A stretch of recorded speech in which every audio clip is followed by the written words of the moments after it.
जय गुरु जी। ओम नमः शिवाय। आज के अध्याय में हम किस प्रकार महादेव जी के आदेश देने पर ब्रह्मा जी ने सृष्टि की रचना की और किस प्रकार उन्होंने ब्रह्मा विष्णु महेश तीनों को प्रणाम करके उनके आदेश के अनुसार किस प्रकार एक अंड को उछाला और उस अंड से वहाँ 24 तत्वों का समूह प्रकट हुआ, किस प्रकार सृष्टि विस्तार को प्राप्त हुई और किस प्रकार की सृष्टि ब्रह्मा जी ने उत्पन्न की। आज के इस अध्याय में हम पूरे सृष्टि का वर्णन श्रवण करेंगे। पूरे भक्ति भाव से, पूरे मन से आज का अध्याय श्रवण करें और अंत तक श्रवण करें।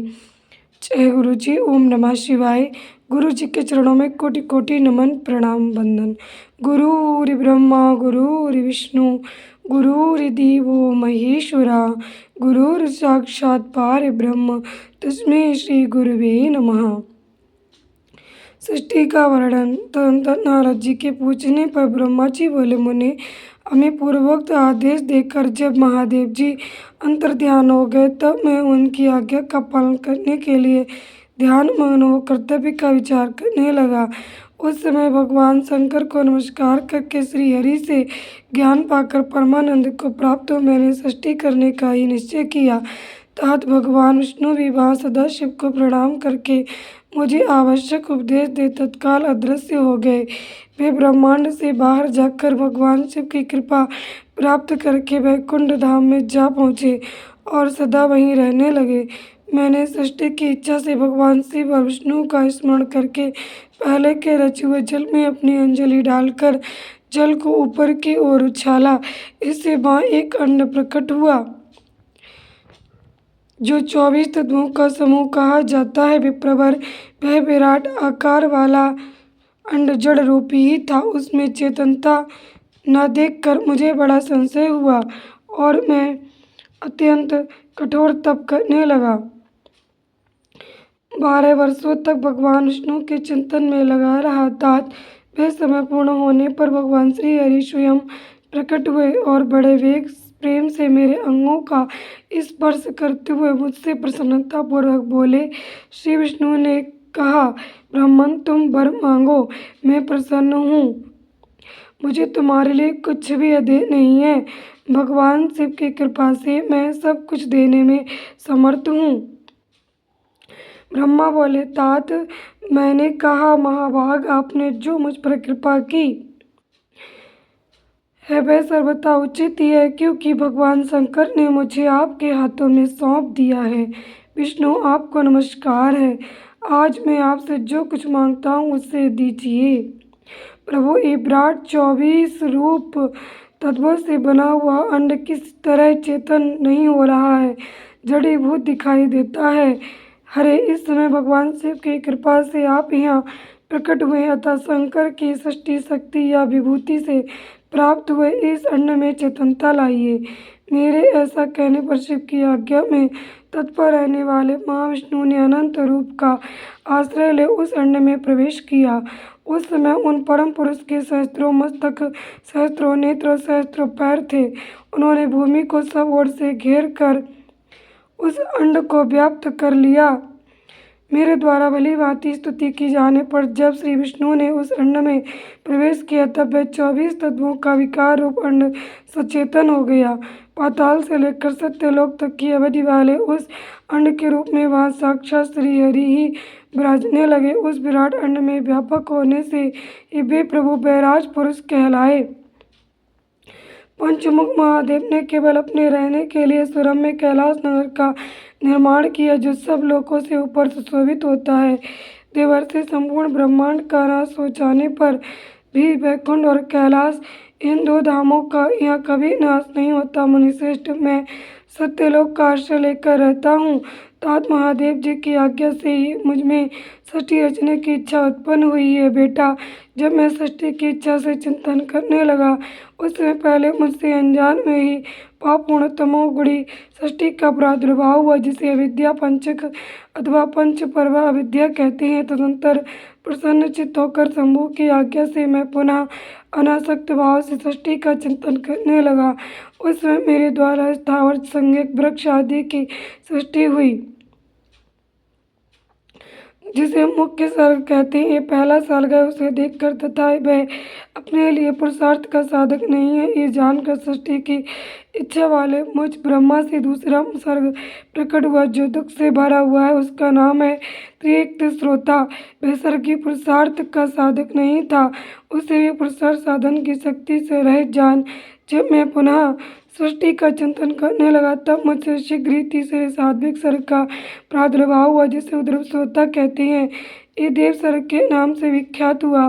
देव सर्ग सत्यवादी तथा अत्यंत सुखदायक है। उसे भी पुरुषार्थ साधन की रुचि एवं अधिकार से रहित मानकर मैंने अन्य सर्ग के लिए अपने स्वामी श्री शिव का चिंतन आरंभ किया। तब भगवान शंकर की आज्ञा से एक रजोगुणी सृष्टि का प्रादुर्भाव हुआ, जिसे अपराग श्रोता कहा गया है। इस सर्ग के प्राणी मनुष्य जो पुरुषार्थ साधन के उच्च अधिकारी हैं। तदंतर महादेव जी की आज्ञा से भूत आदि की सृष्टि हुई। इस प्रकार मैंने 5 तरह की व्यग्र सृष्टि का वर्णन किया है। इनके सिवा 3 प्राकृत सर्ग भी कहे गए हैं, जो मुझ ब्रह्मा के सानिध्य से प्रकृति से ही प्रकट हुए हैं। इनमें पहला महतत्व का सर्ग है, दूसरा सूक्ष्म भूतों अर्थात तन्मात्राओं का सर्ग और तीसरा वैकारिक सर्ग कहलाता है। इस तरह ये 3 प्राकृत सर्ग हैं। प्राकृत और वैकृत दोनों प्रकार के सर्गों को मिलाने से 8 सर्ग होते हैं। इनके सिवा नमा कौमार सर्ग है, जो प्राकृत और वैकृत भी है। इन सब के अवान्तर भेद का मैं वर्णन नहीं कर सकता, क्योंकि उसका उपयोग बहुत थोड़ा है। अब द्विजात्मक सर्ग का प्रतिपादन करता हूँ। इसी का दूसरा नाम कौमार सर्ग है, जिसमें सनक सनंदन आदि कुमारों की महत्वपूर्ण सृष्टि हुई है। सनक आदि मेरे 4 मानस पुत्र हैं, जो मुझ ब्रह्मा के ही समान है। वे महान वैराग्य से संपन्न तथा उत्तम व्रत का पालन करने वाले हुए। उनका मन सदा भगवान शिव के चिंतन में ही लगा रहता है। वे संसार से विमुख एवं ज्ञानी हैं। उन्होंने मेरे आदेश देने पर भी सृष्टि के कार्य में मन नहीं लगाया। मुनि श्रेष्ठ नारद सनक आदि कुमारों के दिए हुए नकारात्मक उत्तर को सुनकर मैंने बड़ा भयंकर क्रोध प्रकट किया। उस समय मुझ पर मोह छा गया। उस अवसर पर मैंने मन ही मन भगवान विष्णु का स्मरण किया। वे शीघ्र ही आ गए और उन्होंने समझाते हुए मुझसे कहा, तुम भगवान शिव की प्रसन्नता के लिए तपस्या करो। मुनि श्रेष्ठ श्री हरि ने जब मुझे ऐसी शिक्षा दी, तब मैं महाघोर एवं उत्कृष्ट तप करने लगा। सृष्टि के लिए तपस्या करते हुए मेरी दोनों बाहुओं और नासिका के मध्य भाग से, जो उनका अपना अभिमुक्त नामक स्थान है, महेश्वर की 3 मूर्तियों में से अनंतम पूर्णांग सर्वेश्वर एवं दया सागर भगवान शिव अर्धनारी स्वरूप में प्रकट हुए, जो जन्म से रहित तेज की राशि सर्वभक्त तथा सर्वश्रेष्ठ उन नीलोहित नामधारी साक्षात उमा वल्लभ शंकर को सामने देख बड़ी भक्ति से मस्तक झुका उनकी स्तुति करके मैं बड़ा प्रसन्न हुआ और उन देवेश्वर से बोला, प्रभु अब भांति भांति के जीवों की सृष्टि कीजिए। मेरी ये बात सुनकर उन देवाई देव महेश्वर रुद्र ने अपने ही समान बहुत से रुद्रगणों की सृष्टि की। तब मैंने अपने स्वामी महेश्वर महारुद्र से फिर कहा, देव आप ऐसे जीवों की सृष्टि कीजिए जो जन्म और मृत्यु के भय से युक्त हो। मुनिश्रेष्ठ मेरी ऐसी बात सुनकर करुणा सागर महादेव जी हंस पड़े और तत्काल इस प्रकार बोले, महादेव जी ने कहा, विधाता मैं जन्म और मृत्यु के भय से युक्त अशोभन जीवों की सृष्टि नहीं करूँगा, क्योंकि वे कर्मों के अधीन हो दुख के समुद्र में डूबे रहेंगे। मैं तो दुख के सागर में डूबे उन जीवों का उद्धार मात्र करूँगा। गुरु का स्वरूप धारण करके उत्तम ज्ञान प्रदान कर उन सबको संसार सागर से पार करूँगा। प्रजापति दुख में डूबे हुए जीव की सृष्टि तो तुम ही करो। मेरी आज्ञा से सृष्टि कार्य में प्रवृत्त होने के कारण तुम्हें माया नहीं बांध सकेगी। मुझे से ऐसा कहकर श्रीमान भगवान नीलोहित महादेव मेरे देखते देखते अपने पार्षदों के साथ वहाँ से तत्काल तिरोहित हो गए। जय गुरु जी। शुक्राना गुरु जी अनंतम शुक्राना।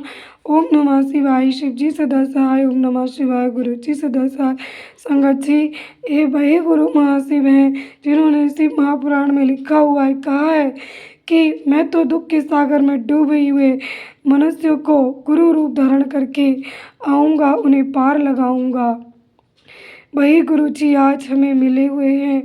ऐसे गुरु का, ऐसे महाशिव का हमें कोटि कोटि शुक्राना करना चाहिए, अनंतम शुक्राना, जो उन रब ने हम दुखी जीवों पर दया की, हम पर अपनी करुणा की, उनका अनंतम शुक्राना। जय गुरु जी, शुक्राना गुरु जी। आई लव यू गुरुपाद। जय गुरु जी। संगत जी, आप और आपका परिवार सदस्य सुखी समृद्ध रहे और सभी संगत परिवार तक इसी महापुराण की कथा को शेयर कीजिएगा। मैं हूँ गुरु जी की बेटी शिखा रानी और आप सभी सुन रहे हैं शिवा शिव मोटिवेशन चैनल पर शिव महापुराण कथा।